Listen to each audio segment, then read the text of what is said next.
আজ আপনাকে একটা গল্প শোনাচ্ছি। একদিন এক ব্যক্তি নিজের দ্বারে লিখে দিলেন, আজ আমি ভীষণ দুঃখী, আজ আমার সাথে কেউ দেখা করতে আসবেন না। কিছুক্ষণ পরে তার এক বন্ধু এলো, সে সেই লেখা পড়ল, তাও গিয়ে তার সাথে দেখা করল। সে বলল, আমি লেখাপড়া জানি না, কিন্তু আমার বন্ধুর মনের এই বেদনা, এটা আমাকে সবসময় ডাক দেয়।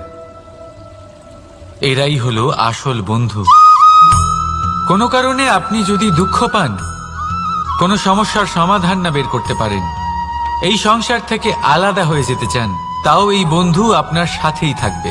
সমস্যার সমাধান না দিতে পারলেও আপনার সম্বল হয়ে অবশ্যই থাকবে। হয়তো আপনার দুঃখ কম করতে পারবে না, কিন্তু আশার আলো অবশ্যই দেখাবে। যখন আপনি সংসারের থেকে আলাদা হয়ে যান, তখনও আপনার সাথে যুক্ত থাকে আপনার এই বন্ধু, আসল বন্ধু। এবারে আমরা মানুষেরা বড়ই বিচিত্র। তারা সব সময় যে কোনো জিনিসের মাহাত্ম্য দুবার বুঝতে পারে। আর আমার সাথে প্রসন্ন হয়ে বলুন, রাধা রাধা। আমাদের মধ্যে বহু মানুষ মাঝে মাঝে নিজেকে অকর্মণ্য মনে করি, ভেবে নিই যে এত চেষ্টা করার পরেও কিছুই পেলাম না, আর হয়তো পরেও কিছুই পাব না। আর সেই জন্য নিজের জীবনের সমস্ত বোঝা অন্য কারোর কাঁধে চাপিয়ে দিই, নিজের ওপরে বিশ্বাস হারিয়ে ফেলি। কেন বুঝতে পারেন না এই কথাটা, যে যতক্ষণ না পায়ে কোনো কাঁটা ফুটবে, ব্যক্তি কি করে বুঝতে পারবে যে এরপর থেকে নিচে তাকিয়ে চলতে হবে। সূর্যকে নিজে জ্বলতে হয় যাতে বাকিদের প্রকাশ দিতে পারে সে। রাতের অন্ধকারের সাথে লড়াই করার জন্য চন্দ্রিমাকে আকাশে একা উজ্জ্বল হতে হয়। নদী নিজের যাত্রা কি করে করে, নিজের পথ কি করে নির্মাণ করে, সে পাথরের সাথে লড়াই করে তা বানায়। যদি স্বয়ং আপনি নিজের সাহায্য করতে অক্ষম হন, তাহলে নিশ্চিতভাবে আপনার এই জীবন ব্যর্থ হয়ে যাবে। তাই মনে রাখবেন, এই সংসারে নিজের জীবনের ভার নিজের কাঁধেই বহন করতে হয়। অন্যের কাঁধের ওপর শুধুমাত্র পরলোক যাত্রা হয়। সেই জন্য এই সংসারে জীবিত সেই যে আত্মনির্ভর।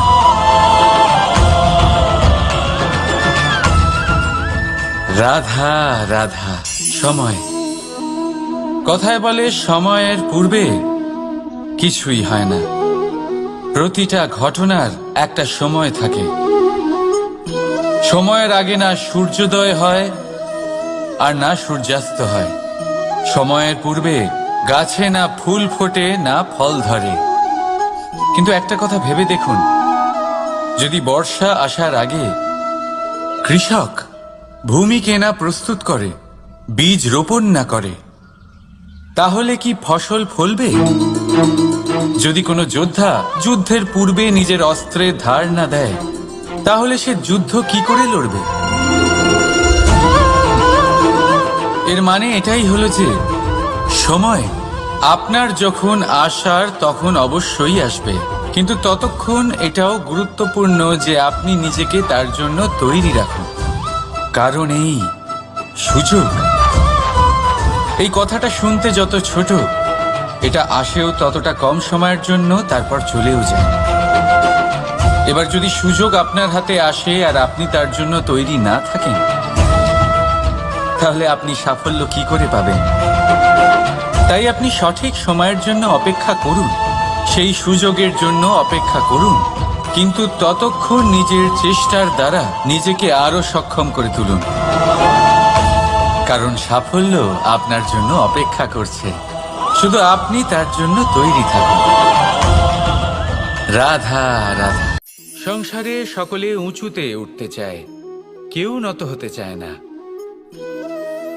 সবাই এটা মনে করে যে নত হওয়ার অর্থ হলো তাদের আত্মসম্মান এবং অহংবোধের বিরুদ্ধাচরণ করা।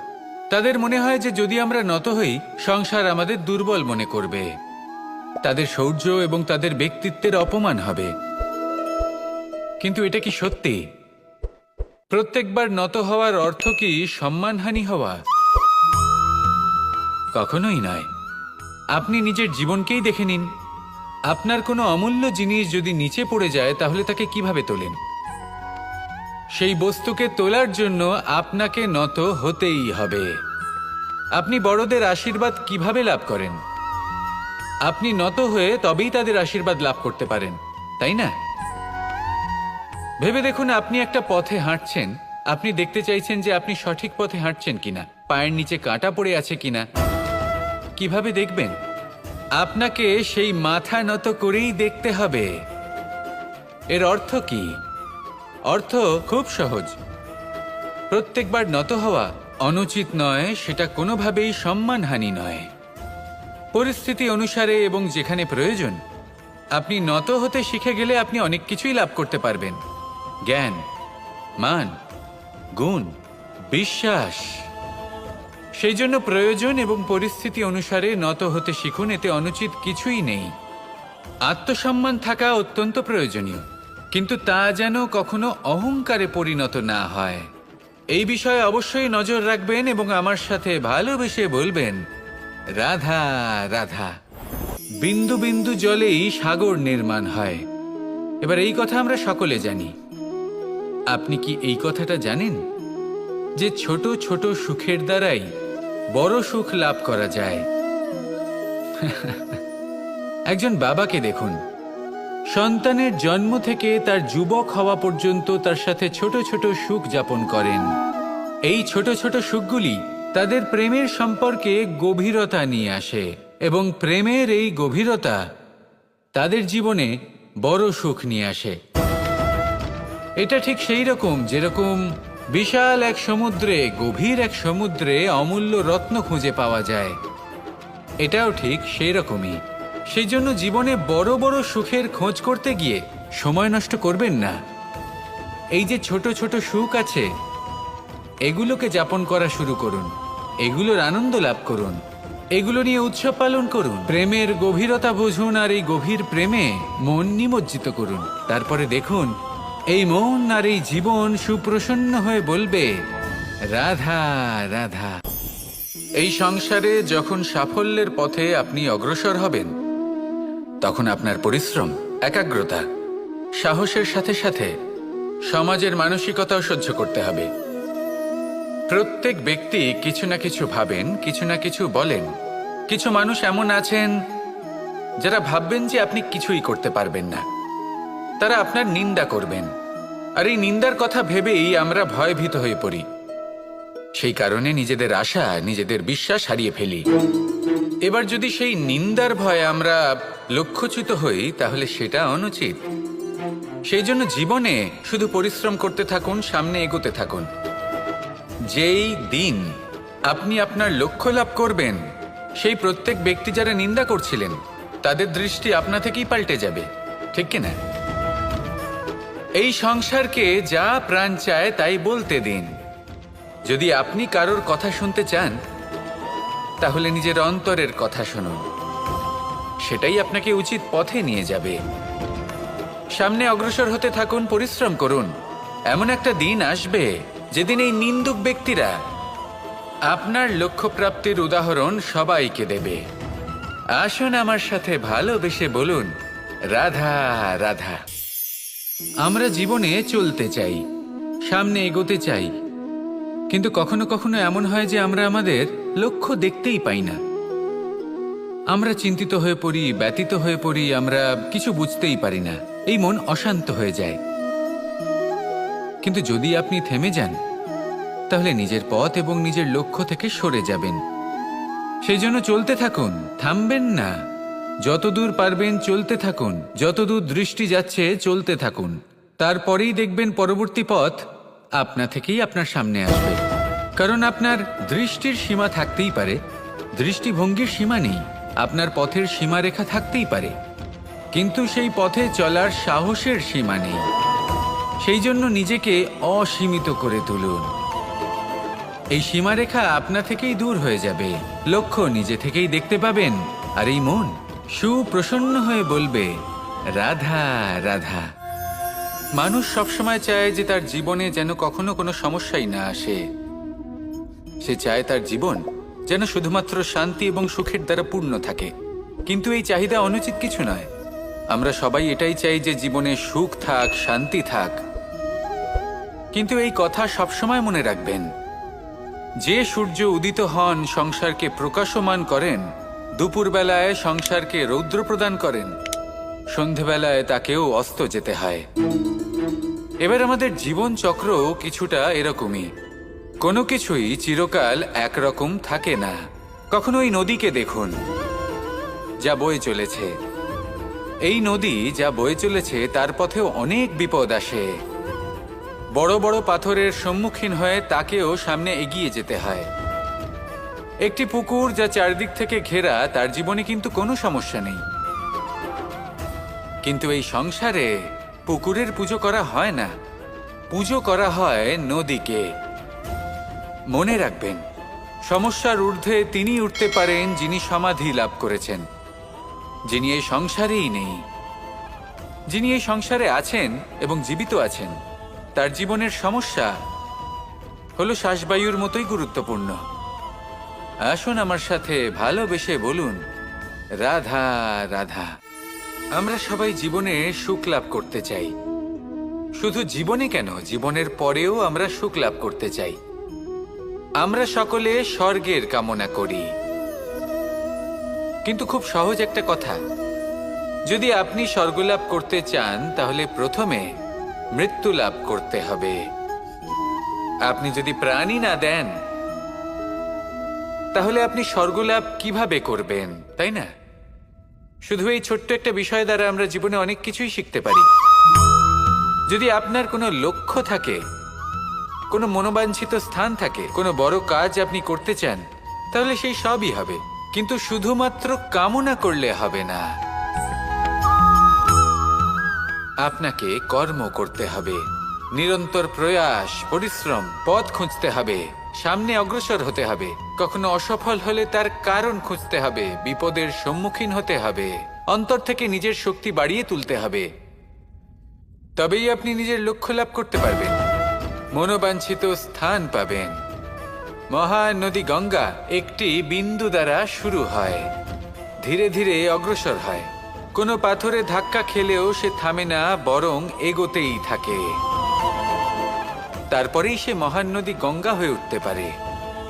পরিশ্রম করুন, লক্ষ্য লাভ করুন, আর আমার সাথে ভালোবেসে বলুন, রাধা রাধা। এই সংসারে জয়লাভ করার জন্য, সাফল্য লাভের জন্য শক্তি, ধৈর্য, সাহস, মিত্রদের সঙ্গ, এই সব ছাড়া আর কি আছে যা অত্যন্ত প্রয়োজনীয়? বিশ্বাস। সত্যি কথা বলতে এই বিশ্বাস অত্যন্ত অমূল্য। কিন্তু এটা দুদিক খোলা তলোয়ারের মতো। এটা আপনাকে বলশালীও করে তুলতে পারে, শক্তিশালীও করে তুলতে পারে, আবার দুর্বলও করে তুলতে পারে। কিভাবে? যদি আপনি শুধুমাত্র অন্যের উপরে বিশ্বাস করেন যে ওনারা সবাই আমাকে সামলে নেবেন, আপনার বিশ্বাস শুধুমাত্র অন্যের ওপর, আর সেই বিশ্বাসের ভিত্তিতে আপনি কর্ম করেন, তাহলে আপনি দুর্বলই হয়ে উঠবেন। কিন্তু এই বিশ্বাস যদি আপনি নিজের ওপর রাখেন যে যাই হয়ে যাক না কেন, আমি নিজেকে ঠিক সামলে নেব, আমি আমার পথ বানিয়ে নেব, সব বিপদের সম্মুখীন আমি নিজে হব এবং জীবনে সামনে এগোতে থাকব, তাহলে এই বিশ্বাস আপনাকে বলশালী করবে। এবার সিদ্ধান্ত আপনার যে আপনি কি চান, এই বিশ্বাস আপনাকে বলশালী করবে নাকি দুর্বল, ভেবে দেখুন। আর আমার সাথে ভালোবেসে বলুন, রাধা রাধা। কথায় আছে যে স্বপ্ন এবং লক্ষ্য হলো একটি মুদ্রারই দুটি দিক। যতক্ষণ না স্বপ্ন দেখছেন ততক্ষণ বুঝবেন কি করে আপনার লক্ষ্য কি? স্বপ্ন দেখে যদি নিজের লক্ষ্য বুঝতে পারেন, সেটা পেতে চান, তবেই সেটা লাভ করতে পারবেন। কিন্তু স্বপ্ন এবং লক্ষ্য এই দুইয়ের মধ্যে একটা ভারসাম্য রয়েছে, যেটা বজায় রাখা প্রয়োজনীয়। একে আমরা বলে থাকি পরিশ্রম। দেখুন, যদি আপনি স্বপ্ন দেখতে চান তাহলে পরিশ্রম ত্যাগ করে নিদ্রা লাভ প্রয়োজন। কিন্তু যদি আপনি লক্ষ্য লাভ করতে চান তাহলে আপনাকে নিদ্রা ত্যাগ করে পরিশ্রম করতে হবে। তাই আলস্য ত্যাগ করুন এবং সিদ্ধান্ত নিন যে আপনি কি চান। আপনার জীবনের এই তুলাদণ্ডে স্বপ্নের পাল্লা ভারী হওয়া প্রয়োজন নাকি লক্ষ্যের? আমার মতে এই দুইয়ের মধ্যে যদি ভারসাম্য বজায় রাখেন তবে পথ নিজে থেকেই সামনে আসবে। শুধু সেই পথে অগ্রসর হতে থাকুন এবং আমার সাথে ভালোবেসে বলুন, রাধা রাধা। বস্ত্র আমাদের সকলের প্রিয়, এটা আমাদের জীবনযাপনের জন্য প্রয়োজনীয়। আমরা সবসময় চেষ্টা করি সেই বস্ত্র পরতে যা পরলে আমাদের দেখতে ভালো লাগে। কিন্তু কখনো এই কথা ভেবে দেখেছেন যে কিছু বস্ত্র যদি স্বচ্ছ হয় তাহলে তা পুরনো হলেও দেখতে ভালো লাগে? ঠিক তেমনই যেমন কোনো খাবার যদি মশলাদার না হয়, অত্যন্ত সুস্বাদু নাও হয়, কিন্তু যদি তা গরম হয়, টাটকা হয়, তাহলে খেতে ভালোই লাগে। ঠিক সেইভাবেই যদি কোনো ব্যক্তি সুন্দর নাও হয় কিন্তু তার কথা খুবই মধুর হয়, তাহলে সেই ব্যক্তি সকলের প্রিয় হয়।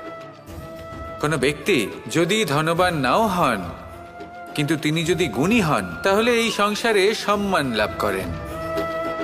সেই জন্য কখনো এই বিষয়ে দুঃখ পাবেন না যে আপনার কাছে ভৌতিক স্বাচ্ছন্দ্য নেই। আপনার কাছে সবথেকে বড় বস্তু, সবথেকে মূল্যবান বস্তু যেটা আছে সেটা হলো আপনার আত্মা, আপনার মন, আপনার বিচারধারা, আপনার গুণ, আপনার কথা। এগুলো সবসময় শুভ রাখুন এবং সবসময় নিজের সাথে রাখুন। এই জীবন সফল হবে এবং প্রেমময় হয়ে বলে উঠবে, রাধা রাধা। ছোটবেলা থেকেই আমি গরু চড়িয়ে অভ্যস্ত, সেই জন্য সকলে আমাকে গোপাল নামে ডাকত। কিন্তু গোপাল হয়ে আমি একটা অমূল্য শিক্ষা লাভ করেছি। আমি দেখেছি যে গৌশালাতে অনেক বাছুরের মধ্যে একটি গাই তার নিজের বাছুরকে অবশ্যই চিনে ফেলে। যেখানে সমস্ত বাছুর একই রকম দেখতে এবং প্রত্যেকের স্বরও সমান, তারপরেও সকল বাছুরের মধ্যে নিজের বাছুরকে ঠিক চিনতে পেরে যায় এবং তার সাথেই থাকে। ঠিক এইরকমই কিছুটা হয় আমাদের কর্ম এবং তার কর্মফল। আপনি সবার মাঝে থেকেও কোনো কর্ম যদি করেন, সেই কর্মফল সবার মধ্যে আপনাকে চিনে ফেলবে এবং আপনার সাথেই থাকবে। তাই যখনই কর্ম করবেন ভেবে চিন্তে করবেন। কোনো কর্ম করার আগে একবার ভেবে দেখুন, তাহলে জীবনে বারংবার অনুতপ্ত হতে হবে না। কারণ বিষয়টা কিছুটা এরকম যে এই সংসারে আপনি কাল, কর্মফল এবং সময়, এই তিনের হাত থেকে কখনো লুকোতে পারবেন না, কখনো পালাতেও পারবেন না। আসুন আমার সাথে ভালোবেসে বলুন, রাধা রাধা। জন্ম এবং মৃত্যু, একটি হলো জীবনের সূত্রপাত, আরেকটি জীবনের সমাপ্তি। এটা হলো একটি চক্র এবং প্রত্যেক চক্রের মতোই এটাও যেখান থেকে শুরু হয় সেখানে এসেই সমাপ্ত হয়। অর্থাৎ প্রত্যেক ব্যক্তি যারা জন্ম নিয়েছেন তার জন্মের সাথে এটা সুনিশ্চিত হয়ে যায় যে তার মৃত্যু হলো অবশ্যম্ভাবী। এই সংসারে এমন কিছুই নেই যা চিরকালের মতো থেকে যায়। এবার এটা আমরা সবাই জানি। আমাদের কাছে যে জীবনটা আছে, যেটা আমরা যাপন করতে পারি, সেই সময়কালে আমরা কি করতে পারি সেটা গুরুত্বপূর্ণ। এমন কিছু করুন যার ফলে মৃত্যুর পরেও আপনি অমর হয়ে থাকবেন। আমাদের কথা, আমাদের কর্ম এই সংসারে প্রেরণা প্রদান করতে পারে। আর যদি আমরা প্রেরণা নাও জোগাতে পারি, তাও এই সন্তোষ বোধ যেন থাকে যে আমরা আমাদের জীবন ব্যর্থ হতে দিইনি। এই জীবন যাপন করার ইচ্ছেতেই আমরা সময় ব্যর্থ করে দিই। আর এই জীবনকে যাপন করার সর্বশ্রেষ্ঠ উপায় হলো এটাই যে কখন আমাদের মৃত্যু হবে, কিভাবে আমাদের মৃত্যু হবে, এই চিন্তা ত্যাগ করে যেন আমরা বর্তমানে বেঁচে থাকি, আজকে বেঁচে থাকি, আজকে দাঁড়িয়ে কর্ম করি এবং আজ যে সংকট সামনে তার সম্মুখীন হই। ভবিষ্যতের পথ নিজে থেকেই উন্মুক্ত হবে। আপনার জীবনে অনেক বড় বড় বিপদরূপী পাথর আসবে। সেই পাথরগুলিকে এতটাই দুর্বল করে দিন যাতে সেই পথ আপনি অগ্রসর হওয়ার পরে আপনার পেছন পেছন যে সেই পথ দিয়ে আসবেন তিনিও যেন সহজেই পাথর চূর্ণ করে সামনে অগ্রসর হতে পারেন। মনে রাখবেন, আপনার প্রচেষ্টারও একটা মাহাত্ম্য আছে। যদি আপনি কোনো কেল্লার শিখরে পতাকা উত্তোলন নাও করতে পারেন, তাহলেও আপনার প্রচেষ্টার যে মাহাত্ম্য তা কখনো কমে যাবে না। সেই জন্য প্রচেষ্টা করতে থাকুন আর আমার সাথে ভালোবেসে বলুন, রাধা রাধা। মানুষের একটি সমস্যা আছে যে মানুষ সাফল্যকে মাপতে থাকেন, লক্ষ্যপ্রাপ্তিকে মাপতে থাকেন এবং তার তুলনা করতে থাকেন যে ও এত কিছু পেল আর আমি পেলাম না, ওর কাছে এত কিছু আছে কিন্তু আমার কাছে নেই। এই তুলনা করার জন্য ওনারা দুঃখী হয়ে পড়েন, নিরাশ হয়ে পড়েন। তাই আমি একটা প্রশ্ন করছি যে এটা কি উচিত? এই সংসারে আপনি কি নিয়ে তুলনা করবেন, যেখানে সূর্যদেব চন্দ্রমা দুজনেই আছেন, দুজনেই হলেন বিশেষ, দুজনেই নিজ নিজ সময়ে উদিত হন। এদের মধ্যে একজন না থাকলে তাহলে আমাদের জীবন কঠিন হয়ে পড়বে। তুলনা করার জন্য আপনার এটা মনে হতে পারে, যদি আপনি যুদ্ধ করতে চান আপনার তলোয়ারের প্রয়োজন পড়বে। যদি বস্ত্র তৈরি করতে চান এত বড় তলোয়ার দিয়ে কিছুই হবে না, তখন প্রয়োজন পড়বে একটা ছোট্ট সূচের। তাই তুলনা করবেন না, না নিজেকে ছোট মনে করবেন না অন্য কাউকে। সবার সাথে সহযোগিতা করুন, আর যদি তুলনা করতেই হয় নিজের সাথে করুন, যে কাল আমি কেমন ব্যক্তি ছিলাম, আজ কি তার থেকে শ্রেষ্ঠ হয়ে উঠতে পেরেছি। ভেবে দেখুন ভবিষ্যতে গিয়ে আপনি কতটা শ্রেষ্ঠ ব্যক্তি হতে পারেন। আসুন আমার সাথে ভালোবেসে বলুন, রাধা রাধা। মানুষ বলে থাকেন যে জীবনে সময়ের পূর্বে এবং ভাগ্যের থেকে বেশি কিছুই পাওয়া যায় না। এটা যার যার নিজের বক্তব্য। আমি বলবো এই সময় আসলে কি? এই সময় হলো যাতে যুগ যুগান্তর নিহিত আছে, যার মধ্যে দিন আছে, মাস আছে, বছর আছে, ঠিক কিনা? বাস্তবে আপনার কাছে সময় কতটা আছে যা আপনি সদ্ব্যবহার করতে পারেন? তখন থেকে আছে যখন থেকে আপনি নিজেকে বুঝতে শুরু করেন, ততক্ষণ আছে যতক্ষণ না আপনি এই সংসার ছেড়ে চলে যাচ্ছেন। শুধু এটুকু সময় আছে আপনার কাছে। আর যদি ভাগ্যের কথা বলা হয়, তাহলে ভাগ্য হলো সেই পরিস্থিতি যখন মানুষ নিজেকে সময়ের হাতে সমর্পণ করে দেন, তাকে ভাগ্য বলে। অর্থাৎ আপনি জীবনে পরিশ্রম করেছেন, বিপদের সম্মুখীন হয়েছেন, সামনে এগিয়ে গেছেন, কোথাও পৌঁছে গেছেন, এবং তখন আপনার মনে হলো যে ব্যাস এখানেই থেমে যাওয়া উচিত, তাহলে সেটাই হবে আপনার ভাগ্য।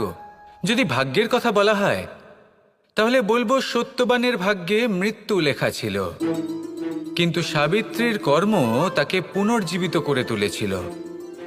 অর্থাৎ এই ভাগ্য বদল করা সম্ভব কর্ম এবং পরিশ্রমের দ্বারা।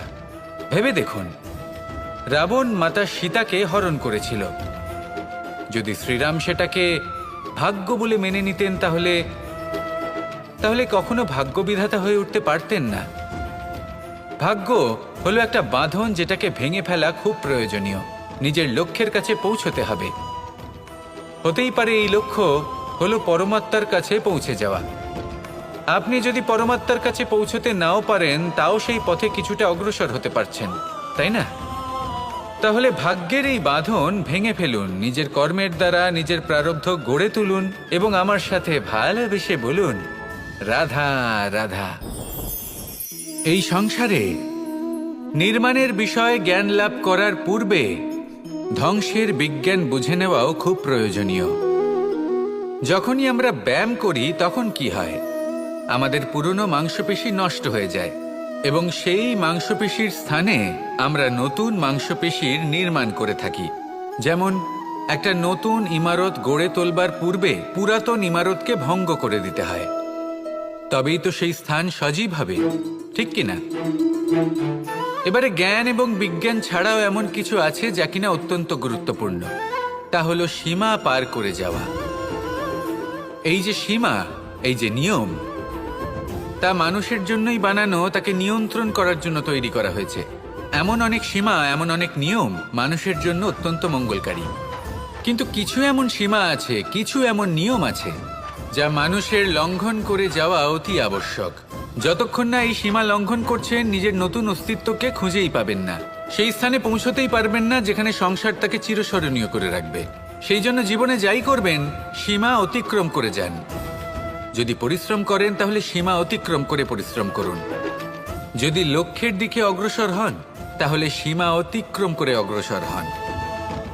কোনো সীমারেখা যাতে না থাকে সেই সর্বোচ্চ স্থান দেখুন এবং অগ্রসর হন। এই সংসারে অগ্রসর হওয়ার জন্য এই সীমারেখা বুঝে নেওয়া এবং তা অতিক্রম করার জ্ঞান লাভ করা প্রয়োজনীয়। আসুন আমার সাথে ভালোবেসে বলুন, রাধা রাধা। আমরা সবাই এই সংসারে সূর্যের মতো হয়ে উঠতে চাই, সূর্যের মতো তেজস্বী, প্রকাশময়, যশস্বী। সূর্যের মধ্যে এতটাই তেজ থাকে যে সবাই তার সামনে নত হয়ে থাকে। সেই কারণেই সূর্যকে যশদানের গ্রহ বলা হয়। আমরা সবাই সূর্যের মতো উজ্জ্বল হতে চাই, কিন্তু তার জন্য সূর্যকে প্রত্যেক দিন জ্বলতে হয় এই সংসারে শুভ ভাব, পবিত্রতা নিয়ে আসার জন্য, প্রকাশ ছড়িয়ে দেওয়ার জন্য। সূর্যকে প্রত্যেক দিন অস্তও যেতে হয়, আবার উদিতও হতে হয়, প্রত্যেক দিন জ্বলতে হয়। সূর্য একদিনের জন্য অবকাশ লাভ করেন না। আর যদি অবকাশ পেতেন তাহলে সূর্যকে আর সূর্য বলা হতো না, তাই না?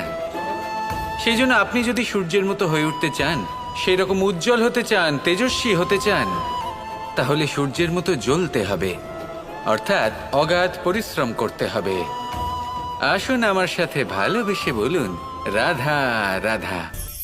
যদি আমি স্থির করি, যদি নিশ্চিত করি একটা মূর্তি গড়ে তুলব, আর কিছুক্ষণ সেই কাজটা করে আবার কিছুক্ষণ পরে বন্ধ করে দিই, আবার কিছুক্ষণের জন্য কাজটা করে আবার সেই কাজ বন্ধ করে দিই, আবার কিছুক্ষণের জন্য কাজটা করে বলি ক্লান্ত লাগছে, কিছুক্ষণের জন্য বিশ্রাম নিয়ে নিই, যদি এইভাবে আমি কাজটা করি তাহলে কি এই কাজ উচিত সময় এবং উচিতভাবে সম্পন্ন হবে? কখনোই নয়। শুধু তাই নয়, যে কোনো কাজ যদি পূর্ণ করতে হয়, উচিতভাবে করতে হয়, উচিত সময়ের মধ্যে করতে হয়, তাহলে প্রয়োজন সততার এবং অখণ্ড প্রচেষ্টার। সততা ছাড়া আপনি যে কাজই করুন না কেন, উচিত সময় তা সম্পূর্ণ হবে না, আর মনোবাঞ্ছিত ফল আপনি কখনোই পাবেন না। তাই যে কাজই আরম্ভ করুন না কেন, সততার সাথে এবং অখণ্ড প্রচেষ্টার সাথে করুন। তখনই কর্ম এবং তখনই এই জীবন সফল হবে এবং এই মন প্রসন্ন হয়ে বলবে, রাধা রাধা। জ্ঞান এবং অহংকার, এই দুইয়ের মধ্যে সম্পর্ক কোথায়? সম্পর্ক ঠিক সেরকম যেরকম হাত এবং কাকনের, যেমন চোখ এবং দৃষ্টির সম্পর্ক। এবার আপনি বলবেন, এ আমি কি বলছি? জ্ঞান এবং অহংকারের এমন সম্পর্ক কি করে হতে পারে? দেখুন, যে ব্যক্তি জ্ঞানী, যার কাছে জ্ঞান রয়েছে এবং তিনি জানেন যে তার কাছে জ্ঞান রয়েছে, তার মধ্যে নিজে থেকেই অহংবোধ জাগ্রত হয়। খুব কম সংখ্যক এমন জ্ঞানী ব্যক্তি আছেন যারা নিজেদের অহংকারের বিষয়ে আঁচ করতে পারেন। প্রকৃত জ্ঞানী হলেন তিনি, যিনি নিজের জ্ঞানের সদ্ব্যবহার করে অহংকারকে দূর করেন, উচিত সময়ে বুঝে যান, নিজের অন্তর যাচাই করে এই বিষয়টা দেখেন যে তার অন্তরে অহংবোধ জাগ্রত হচ্ছে এবং নিজেকে সেখানেই থামিয়ে দেন, যাতে অহংকারের পথে তিনি অগ্রসর না হয়ে যান। এই অহংকার কখন উচিত, কখন অনুচিত, কখন প্রয়োগ করা উচিত, উচিত নয়, কখন বাধা দেওয়া উচিত, এটা শেখা অত্যন্ত প্রয়োজনীয়। আর যদি এটা আপনি শিখতে পারেন, তাহলে আপনি একজন জ্ঞানীও হয়ে উঠবেন এবং সুখীও থাকবেন। তাই মনে রাখবেন, এই জ্ঞান নিয়ে কখনোই অহংকার করবেন না, বরং সবসময় নিজের অহংবোধের বিষয়ে প্রকৃত ধারণা রাখবেন। আসুন আমার সাথে ভালোবেসে বলুন, রাধা রাধা। এই সংসারে সব থেকে বেশি কঠোর এবং বলশালী ধাতু হল লৌহ, অর্থাৎ লোহা। হয়তো সেই জন্যই সকল অস্ত্র, সকল শস্ত্র, সকল বাহন, যখনই এদের নির্মাণ হয় তখন সব থেকে বেশি ব্যবহার এই লোহাকে করা হয়। এবার এই লোহার একটা বিশেষ গুণ রয়েছে, সেটা এটাই যে লোহাকে আপনি অন্য কোনো ধাতু দিয়ে কাটতে পারবেন না। লোহা দ্বারাই লোহাকে কাটা সম্ভব। এবার এটা কিভাবে সম্ভব? যে লোহাকে কাটতে হবে তাকে গরম করা হয়, যে লোহা দ্বারা কাটতে হবে সেটাকে ঠান্ডা রাখতে হয়, অর্থাৎ ঠান্ডা লোহা দ্বারা গরম লোহা কাটা হয়। এবার এই যুক্তি তার প্রয়োগ আমাদের জীবনেও করা যেতে পারে। যদি আপনার কাছে শক্তি থাকে, যদি আপনি বুদ্ধিমান হন, আর যদি আপনার মন স্থির হয়, শান্ত হয়, তাহলে এই সংসারকে আপনি বদলাতে পারবেন। কিন্তু যদি আপনি শক্তিশালী হন, বুদ্ধিমান হন, কিন্তু আপনার মন অস্থির হয়, আপনার মন স্থির না থাকে, কোথায় কোথায় আপনি রেগে যান, তাহলে আপনি কখনোই সংসার বদলাতে পারবেন না। যদি পরিস্থিতিকে নিজের মতো গড়ে নিতে হয়, তাহলে ধৈর্য, সংযম এবং স্থিরতার শীতলতাকে আপন করে নিতে হবে। আসুন আমার সাথে ভালোবেসে বলুন, রাধা রাধা। এই সংসারে সবথেকে বেশি কোমল বস্তু হলো রেশম। এই রেশম এতটাই কোমল হয় যে এর পুরো একটা থান শুধুমাত্র একটা হাতে ধরা সম্ভব। কখনো ভেবে দেখেছেন এই রেশম কিভাবে হয়? একটি কীট তার লালার দ্বারা উৎপন্ন হয়। এই কীট সেই রেশমকে পাক দিতে থাকে, পাক দিতেই থাকে, আর আস্তে আস্তে তার মধ্যেই জড়িয়ে পড়ে। শেষে ওর এই সুন্দর অমূল্য সৃষ্টি রেশমের এই সুতো, তার নির্মাণ কার্য পূর্ণ হয়, কিন্তু তাতেই ও নিজে বন্দী হয়ে যায়। নিজেরই মায়াজালের এই বন্দী গৃহে নিজেই ফেঁসে যায়। এবার এই সুতোকে ব্যবহারযোগ্য করে তোলার জন্য এই কীটগুলিকে এই কবচের সাথেই ফুটন্ত জলে ফেলে দেওয়া হয়। এই সংসারে যদি আমাদের স্বপ্ন এই সংসারের দুঃখ হরণ করার জন্য, এই সংসারে সুখ বিতরণ করার জন্য হয়, তবেই আমাদের প্রগতি সম্ভব। যদি আমাদের এই স্বপ্ন শুধুই আমাদের এবং আমাদের স্বার্থ সিদ্ধির জন্য হয়, তাহলে এই স্বপ্ন আমাদের অন্ধ করে দেবে, আমাদের অন্ধকারের পথে নিয়ে যাবে, আর আমরাও সেই কীটের মতো হয়ে যাব। নিজেদেরই মায়াজালে আমরা নিজেই ফেঁসে যাব, আর শেষে আমরা যদি কিছু লাভ করি তা হবে একাকিত্ব, অন্ধকারময় মৃত্যু। তাই স্বপ্ন অবশ্যই দেখুন, কিন্তু এমনভাবে স্বপ্ন দেখবেন না যে তার এই বন্দিগৃহে আপনি নিজেই ফেঁসে গেলেন। স্বপ্ন দেখুন পরোপকারের, পরমার্থের, সবাইকে উদ্ধারের, অন্ধকারের নয়। তবেই কল্যাণ হবে, আর তবেই এই হৃদয় প্রসন্ন হয়ে বলবে, রাধা রাধা। নন্দ বাবাও খেলার ছলে খুব বড় বড় শিক্ষা দিতেন। অনেকদিন আগেকার কথা, বাবা আমার জন্য একটা মানচিত্র নিয়ে এলেন। এটা ছিল জম্বু দ্বীপের মানচিত্র, ঠিক যেন একটা ধাঁধা, যা টুকরো টুকরো করে বিভিন্ন দিকে ছড়ানো, যেগুলোকে আমায় জুড়তে হতো। ব্যাস শুধু এটুকুই ছিল আমার কাজ। আমি বারবার প্রচেষ্টা করলাম, কিন্তু বারবার অসফলই রয়ে গেলাম। বাবা এটা দেখলেন এবং হাসলেন। বাবা বললেন, একটা কাজ করো, এই প্রত্যেকটি অংশকে উল্টে রাখো। আমিও উল্টে রাখলাম। তারপরে দেখলাম প্রত্যেক অংশে মানুষের শরীরের কোনো না কোনো অংশ চিহ্নিত। কোথাও হাত আছে, পা আছে, কোথাও মুখ আছে। বাবা বললেন যে এবার এটা জুড়তে চেষ্টা করো। আমিও জুড়ে দিলাম। মানুষের মানচিত্র পূর্ণ হলো। এবার বাবা বললেন, এটা উল্টে রাখো, মানচিত্র পূর্ণ আকার ধারণ করেছে। আমি বললাম, ঠিক আছে। আমি উল্টে রাখলাম, দেখলাম জম্বুদ্বীপের মানচিত্র পূর্ণ হয়েছে। বাবা বললেন, যদি দেশকে সফল করে তুলতে চাও, শক্তিশালী করতে চাও, স্থির বানাতে চাও, তাহলে সবার আগে দেশবাসীকে একত্রিত করতে শেখো। সকল সৈন্যগণ যখন একজোট হয়ে দাঁড়াবে, তখন দেশের শক্তি আরো বেড়ে যাবে। শুধু তাই নয়, বাবা বললেন, যদি ভালোবাসার সাথে জড়িয়ে পড়ো, তাহলে পরমাত্মাও তোমার সামনে এসে দেখা দেবেন। তাহলে এটাই করুন, আর আমার সাথে ভালোবেসে বলুন, রাধা রাধা। আসতে চলেছে দোল উৎসব। দোল অর্থাৎ রং, দোল অর্থাৎ প্রেম, দোল অর্থাৎ রাধা কৃষ্ণ। কখনো ভেবেছেন কেন এই দোল উৎসব রাধা কৃষ্ণের সাথে জড়িত? উত্তর সহজ। রাধা আর কৃষ্ণ পৃথিবীতে এসেছে প্রেম শেখাতে, আর পৃথিবী তৈরি হয়েছে পঞ্চরঙের পঞ্চ পদার্থ দিয়ে। ভূমি, বায়ু, অগ্নি, জল আর আকাশ। দোলের এই উৎসব না শুধুমাত্র রাধা আর কৃষ্ণের প্রেমের প্রতীক, বরং পৃথিবীতে এই পঞ্চ পদার্থের মিলনেরও প্রতীক। সেই পদার্থ যা না কেবল এই পৃথিবী তৈরি করে, বরং সেই মানুষদেরও সৃজন করে যারা এই পৃথিবীতে বাস করেন। আর যখন মানুষ একে অপরকে দোলের রঙে রাঙিয়ে দেয়, তখন কাউকে আলাদা দেখতে লাগে না, সবাইকে একরকম লাগে।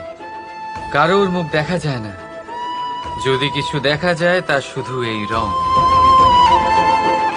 প্রেমের রং, উল্লাসের রং, পৃথিবীর নির্মাণকারী পঞ্চ পদার্থের রং।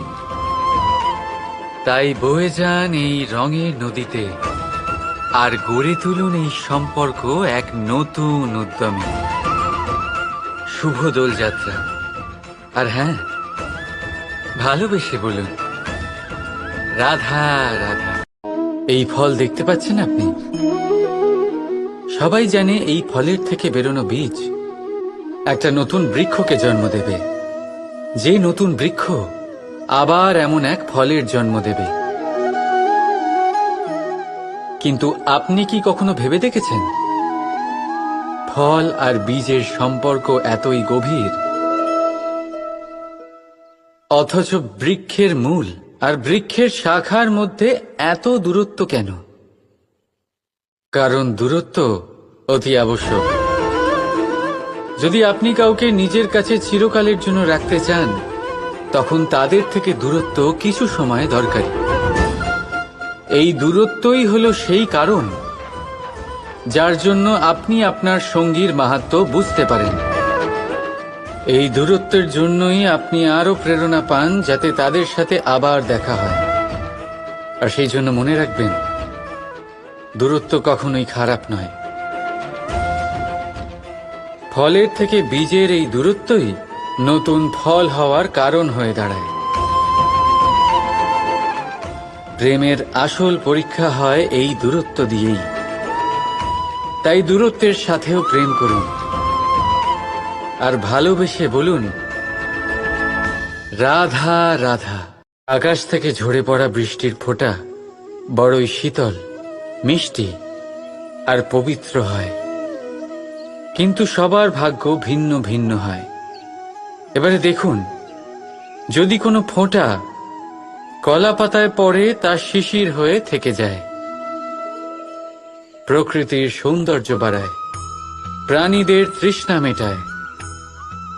যদি কোনো ফোঁটা ঝিনুকে পড়ে তা মুক্ত হয়ে যায়, আর যদি কোনো ফোঁটা সাপের মুখে পড়ে তাহলে তা বিষ হয়ে যায়। এখানে সবার উৎপত্তি একই, কিন্তু গুণ ভিন্ন ভিন্ন হয়। কেন? কি কারণ এটার? কারণ হলো সংস্পর্শ। সংস্পর্শ বড়ই প্রভাবশালী হয়। চাইলে সে আপনার উত্তরণ ঘটাতে পারে, আবার চাইলে আপনার পতনও ঘটাতে পারে। এবার বৃষ্টির ফোঁটা এটা চয়ন করতে পারে না যে তার সংস্পর্শ কি হবে, তার ভাগ্য কি হবে। কিন্তু আমরা তো মানুষ, আমরা তো আমাদের সঙ্গ বাছতে পারি। তাই ভাবনা চিন্তা করে নিজের সঙ্গ বাছুন। এই চয়ন কিন্তু আপনারই, আর এর পরিণামও আপনাকেই ভোগ করতে হবে। রাধা রাধা।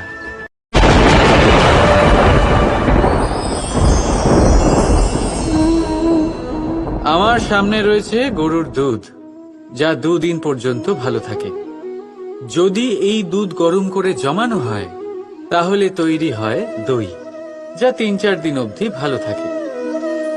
যদি এই দইকে মন্থন করেন তৈরি হবে মাখন, যা অনেক সপ্তাহ ভালো থাকে। আর যদি এই মাখন ফোটানো হয় তাহলে তৈরি হয় ঘি, যা বহু বছর ভালো থাকে। মানেটা বুঝলেন? তাপ আর মন্থন। জীবনে যত পরীক্ষায় উত্তীর্ণ হতে পারবেন, যত কষ্টের তাপ সহ্য করতে পারবেন, যত মন্থনের বাধা পেরোতে পারবেন, ততই যশ, শক্তি আর সামর্থ্য বাড়তে থাকবে। তাই কর্ম করুন, কঠিন বাধার সম্মুখীন হন আর মন্থন করে মন শুদ্ধ রাখুন। মন প্রসন্ন হয়ে বলবে, রাধা রাধা। দৃষ্টি মানুষকে দেওয়া প্রকৃতির অন্যতম শ্রেষ্ঠ উপহার। সেই দৃষ্টি যার জন্য মানুষ এই সংসার দেখতে পারে, নিজের পথ দেখতে পারে। কিন্তু সংসারে দৃষ্টি লাভ করেও সবাই মহান হতে পারে না, প্রসন্ন হতে পারে না। প্রসন্ন শুধুমাত্র তারাই হয় যাদের দৃষ্টিভঙ্গি শুভ হয়। এবারে যারা গোলাপে শুধুমাত্র কাঁটা খুঁজে পায় তাদের আসবে। তাই আপনার ভাবনাগুলিকে শুভ করুন আর ভালোবেসে বলুন, রাধা রাধা।